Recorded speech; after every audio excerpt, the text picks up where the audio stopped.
गुलाम नबी आजाद ने एक प्रोग्राम को खिताब कर कहा कि धारा 370 पर गुमराह नहीं करूंगा, कोई इसे अब बहाल नहीं कर सकता। तो मैं लोगों को कहूंगा कि 370 खत्म करो, मुझे बोलो कहां से मैं नानी से लाऊंगा? 360, 50, 350 वोट का जिस पार्टी को मैंने छोड़ा वो 50 से ऊपर जाती नहीं। खुदा न करे कि वो 50 से और आधा हो जाए, तो क्यों मैं गुमराह करूं? राज्यसभा में जब मैं लीडर बना 8 साल पहले, 73 MP कांग्रेस स्टेटों के बाद स्टेट को हारती जा रही है, क्यों राज्यसभा के लिए स्टेटें जीतना, और 73 से अभी 30 या 32 पहुंच गए, ऊपर नहीं जा रहे, आधे से नीचे हो रहे, अगले साल को 20 पद पर पहुंचेंगे। और मुझे चाहिए 370 के लिए राज्यसभा में कितने वोट? तकरीबन 250। मैं कहां से लाऊं?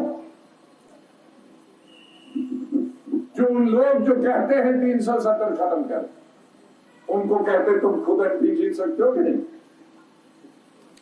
किसी पार्टी के साथ लोकसभा में 350 लोकसभा में लाने की हिम्मत, किसी पार्टी को राज्यसभा में 150 MLA MP लाने की हिम्मत, बताओ। अब मैं झूठ बोलता हूं, वो झूठ बोलता, फिर एक फरेब, फिर एक कश्मीरियों के साथ धोखा, फिर एक मौत का सामान, फिर एक एजुकेशन का सामान।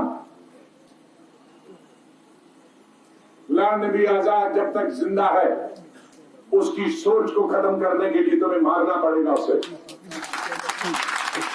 लेकिन